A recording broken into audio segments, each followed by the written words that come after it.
Hi welcome to Telugu journey channel. నా పేరు విష్ణుకుమార్.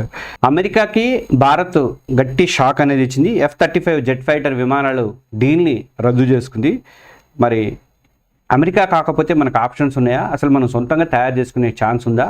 అసలు ఈ డీల్ని ఎందుకు రద్దు చేసింది ఏంటి అనేది నేను ఈ వీడియోలో వివరిస్తాను. ఎవరైనా సరే మన తెలుగు జర్నీ ఛానల్ సబ్స్క్రైబ్ చేసుకోకపోతే సబ్స్క్రైబ్ చేసుకోండి. అలాగే ఈ వీడియో నచ్చితే కంపల్సరీగా లైక్ చేసి ఒక కామెంట్ ఇవ్వండి. భారత్ పైన 20% టారిఫ్లు పెట్టింది దెబ్బతీయాలని చెప్పేసి ట్రంప్ అయితే ప్లాన్ చేశాడు. అందుకే అమెరికా నుంచి F-35 యుద్ధ విమానాల కొనుగోలు ఒప్పందాన్ని రద్దు చేసి భారత్ అనేది నిలిపివేసింది. ప్రస్తుతానికైతే భారత్ అయితే షాక్ ఇచ్చింది. భారత్ మీద 20%తో పాటు ట్యాక్స్లు వేయడంతో పాటు రష్యా మీద భారత సంబంధాల మీద ఇష్టం వచ్చినట్టు నోటికెత్తంత మాట్లాడాడు ట్రంప్. అసహనం వ్యక్తం చేశాడు. అసలు F-35 జట్లు అనేవి భారత్కు ఉపయోగమైన ఈ ఒప్పందం రద్దయితే భారత రక్షణ వ్యవస్థకి ఏమైనా ఇబ్బంది ఏర్పడుతుందా అన్నది నేను వీడియోలో చెప్తాను. ముందుగా అసలు F-35 జెట్ ఫైటర్ వల్ల భారత్కి ఎలాంటి ప్రయోజనం ఉంటుంది అని అంటే, లాక్హీడ్ మార్టిన్ డెవలప్ చేసినటువంటి F-35 విమానాలు లైటనింగ్ 2 అనే ఇది 5th జనరేషన్ అంటే 5Gకి సంబంధించినటువంటి స్టెల్త్ మల్టీ రోల్ యుద్ధ విమానం అంటారు. ఇది గాలిలో ఆధిపత్యం దాందే ఉంటుంది. ఇక స్ట్రైక్ మిషన్లు కానీ ఎలక్ట్రానిక్ యుద్ధం కానీ అలాగే ఇంటెలిజెన్స్ సేకరణలో కూడా అద్భుతంగా పనిచేస్తుంది. భారత గగనతల రక్షణకు మాత్రం ఈ విమానంతో చాలా ప్రయోజనాలు ఉన్నాయి. ఇటు పాకిస్తాన్ ఎదుర్కోవడానికి కానీ అటు చైనాని ఎదుర్కోవడానికి, ఈ రెండింటిని చేసుకోవడానికి మనకైతే F-35 చాలా ఉపయోగమే. అసలు స్టెల్త్ సామర్థ్యం కూడా ఉంది. F-35 రాడార్లకి దొరకదు, తప్పించే టెక్నాలజీ ఉంది. అలాగే శత్రువుల రాడార్లు ఎట్టి పరిస్థితుల్లో కూడా దీన్ని కనిపెట్టే అవకాశం అయితే ఉండదు. ఇది సర్జికల్ స్ట్రైక్స్ చేయడానికి కానీ శత్రు రక్షణ వ్యవస్థల్ని దెబ్బతీయడానికి కూడా ఇది నాశనం చేయడంలో కూడా F-35 అనేది కీలకంగా వ్యవహరిస్తుంది. ఇక దీంట్లో సెన్సార్ ఫ్యూజన్ ఉంది, రాడారు ఇన్ఫ్రారెడ్ సిస్టమ్ ఉంది, అవుట్ సైడ్ ఇన్ఫర్మేషన్ సేకరిస్తుంది. ఈ విమానాల వల్ల యుద్ధ సమయంలో సమర్థవంతమైనటువంటి నిర్ణయాలు తీసుకోవడానికి అవకాశం అయితే ఉంటుంది. డేటా కనెక్టివిటీ ఉంటుంది. F-35 ఒక ఎయిర్బోర్న్ నోడ్గా పనిచేస్తూ భూతలంలో, గగనంలో, తర్వాత నౌకాదళంలో ఈ రియల్ టైం సమాచారాన్ని పంచుకుంటుంది అనమాట. 3 విభాగాలను కూడా సమన్వయం చేయగలిగిన సామర్థ్యం దీనికి ఉంది.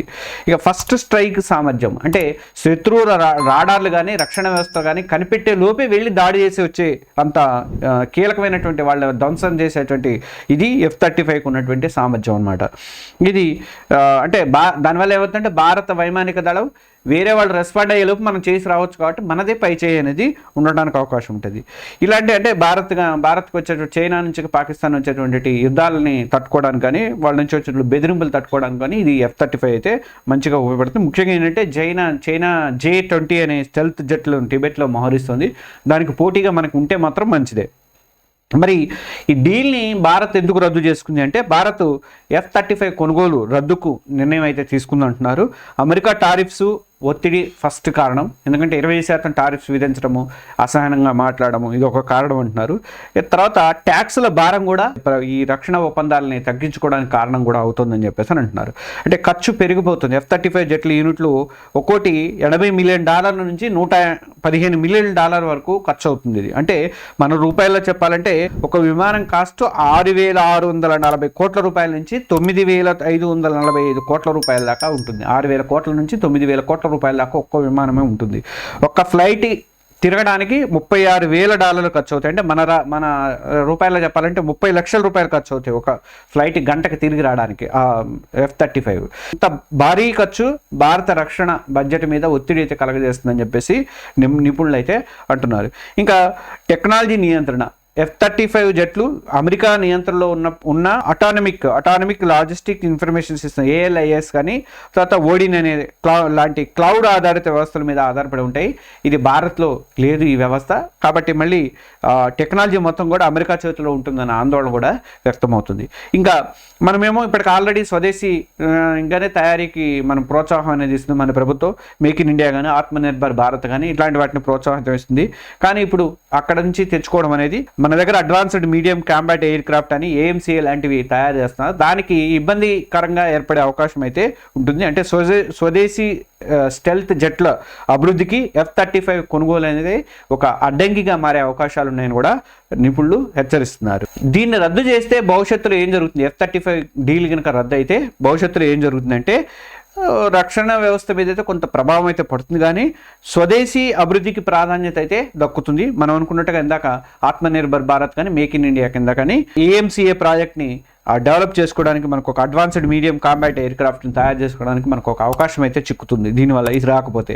ఈ ఏఎంసీఏ ప్రాజెక్టు 2028 నాటికి మొదటి ప్రోటోటైప్ని సిద్ధం చేయడానికి ఏదవుతుంది, 2035 నుంచి ఉత్పత్తి కూడా ప్రారంభించాలని చెప్పి లక్ష్యంగా పెట్టుకుంది. కాబట్టి ఇది స్వదేశీలో తయారయ్యేది కాబట్టి తక్కువ ఖర్చు ఉంటుంది, మన వాళ్ళకి కూడా ప్రోత్సహించినట్టు ఉంటుంది. ఇక అమెరికా సంబంధాల మీద ఏమైనా ప్రభావం పడుతుంది, రక్షణ సహకారం మీద ప్రభావం అయితే పడే అవకాశం ఉంది. మనకి ఆల్టర్నేటివ్స్ ఏమైనా ఉన్నాయా, ఎందుకంటే నేను ఏదో ఇచ్చేసాను వార్త వచ్చిందని చెప్పేసి కాకుండా దానికి ప్రత్యామ్నాయాలు కూడా మనం వెతుక్కోవచ్చు అని చెప్పేసి ఆ యాంగిల్లో కూడా నేను ఈ వీడియో అనేది చేస్తున్నాను అనమాట. ప్రత్యామ్నాయాలు ఏమైనా ఉన్నాయంటే F-35 డీల్ రద్దు అయితే భారత్ విదేశాల నుంచి 5G లేదా ఆధునిక యుద్ధ విమానాలు కొనుగోలు చేసేందుకు అనేక ఎంపికలను పరిశీలించే అవకాశం ఉంది. రష్యాలో సుకోయ్ సు అని 57 ఉంది, ఇది కూడా 5G స్టెల్త్ ఫ్రైటరే. తర్వాత పూర్తిగా కూడా మేక్ ఇన్ ఇండియాకి అనుకూలంగా మీ దగ్గరికి మన సాంకేతిక టెక్నాలజీ కూడా మనకే ఇస్తారని చెప్పింది, మీ దగ్గరే తయారు చేసుకోమని చెప్పింది. ఇప్పుడు మనకి అది పెద్ద ప్రాబ్లం కావచ్చు, బాగుంటుంది అని చెప్పేసి అనుకోవచ్చు. F-35తో పోలిస్తే మరి దీని సామర్థ్యం ఎంతవరకు ఉంటుంది అనేది అయితే నిరూపితం అయితే కాలేదు. కానీ మరి రష్యాతో కనుక ఒప్పందం చేసుకుంటే మళ్ళీ ఇప్పటికే 25 చేసింది, ఈసారి 100% అంటుందేమో చూడాలి. మరి ఇది కాకుండా మనకి ఫ్రాన్స్కి చెందినట్టు రాఫెల్ యుద్ధ విమానాలు ఉన్నాయి. ఇప్పటికే 36 రాఫెల్ జెట్లను ఈ మధ్య కొనుగోలు చేసింది. మరి మల్టీ రోల్ ఫైటర్ ఎయిర్ క్రాఫ్ట్ MRFA ప్రోగ్రామ్ కింద మరో 114 ఆధునిక జెట్లను కూడా కొనుగోలు చేయడానికి రాఫెల్ రెడీగా ఉందన్నమాట. దీనివల్ల కూడా మనకి రాఫెల్ భారత వైమానిక దళాలు ఇప్పటికే ఉంది కాబట్టి ఫ్రాన్స్ టెక్నాలజీని మనకి ట్రాన్స్ఫర్ చేయడానికి కూడా రెడీగానే ఉంది కాబట్టి ఇది కూడా పెద్ద ఇబ్బంది కాకపోవచ్చు. ఇక స్వీడన్కి వచ్చేసరికి స్వీడన్లో జాస్ 39 గ్రిపెన్ అనేది ఉంది. ఇది కూడా మల్టీ రోల్ ఫైటరు, చురుకైనటువంటిది, అభివృద్ధి చెందుతున్న దేశాలన్నిటికీ కూడా ఇది ఉపయోగకరమైనది. గ్రిపెన్ ధర కూడా తక్కువే ఉంది, నిర్వహణ కూడా చాలా ఈజీ, భారత పైలట్లకి ట్రైనింగ్ ఇవ్వడానికి కూడా అవకాశం అయితే ఉంది. స్వీడన్ కూడా టెక్నాలజీ ఇవ్వడానికి రెడీగా ఉంది. ఇంకా ఇంకొక ఇదేంటంటే ఏఎంసీఏ, మనం స్వదేశీయంగా తయారు చేసుకుంటే ఏఎంసీఏ మాత్రం చాలా దానికంటే మించింది ఇంకోటి లేదంటున్నారు. ఇది 35 నాటికి మనకి విమానాలు కూడా రెడీ అవుతాయని చెప్పేసి అని అంటున్నారు. కాబట్టి ఇది మేక్ ఇన్ ఇండియా కింద మనం తయారు చేసుకోవచ్చు కాబట్టి అది ప్రాబ్లం ఉండదు. అయితే F-35 జెట్ల భారత కొనుగోలు రద్దు వల్ల ఒక ముఖ్యమైనటువంటి ఒక టర్నింగ్ పాయింట్ రెండు దేశాలు అమెరికా అండ్ భారత్ మధ్య రక్షణ సహకార వ్యవస్థలో ఒక టర్నింగ్ పాయింట్గా అని చెప్పేసి మనం అనుకోవచ్చు.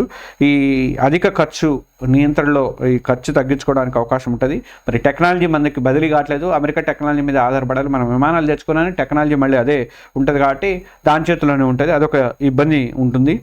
రష్యాకి సంబంధించి కానీ, ఫ్రాన్స్కి సంబంధించి కానీ, స్వీడన్కి సంబంధించినవి కానీ తెచ్చుకునే అవకాశాలు మనకున్నాయి. సొంతంగా మనం ఏఎంసీఏ లాంటి డెవలప్ చేసుకునే అవకాశాలు అయితే ఉన్నాయి. ఇవన్నీ చూడాలి మరి రాబోయే రోజుల్లో. మరి అమెరికా ఇంకా ఎలాంటి టారిఫ్స్ విధిస్తుంది, ఏం చేస్తుంది, ఇది రద్దు చేయటం వల్ల 35 రద్దు చేసుకుంటే ఇంకేమైనా కోపం వచ్చే అవకాశం ఉందా ఏంటనేది చూడాలి. ఇది తెలుగు జర్నలిస్ట్ ఛానల్ తరపున నేను చేస్తున్నటువంటి విశ్లేషణాత్మక కథనం. మీరందరూ కూడా తెలుగు జర్నలిస్ట్ ఛానల్ సబ్స్క్రైబ్ చేసుకోండి. ఈ వీడియో నచ్చితే కంపల్సరీగా ఒక లైక్ బటన్ కొట్టండి, కిందనే లైక్ బటన్ ఉంటుంది, ప్లస్ మనకి సబ్స్క్రైబ్ బటన్ కూడా కిందనే ఉంటుంది. ఎక్కువ మంది సబ్స్క్రైబ్ చేసుకోకుండా చూస్తున్నారు, దయచేసి ఒక సబ్స్క్రైబ్ బటన్ అయితే కొట్టండి. నేను మంచి వీడియోలు ఇవ్వడానికి ప్రయత్నం అనేది చేస్తాను. అలాగే వీడియో నచ్చితే లైక్ చేయండి. Thank you.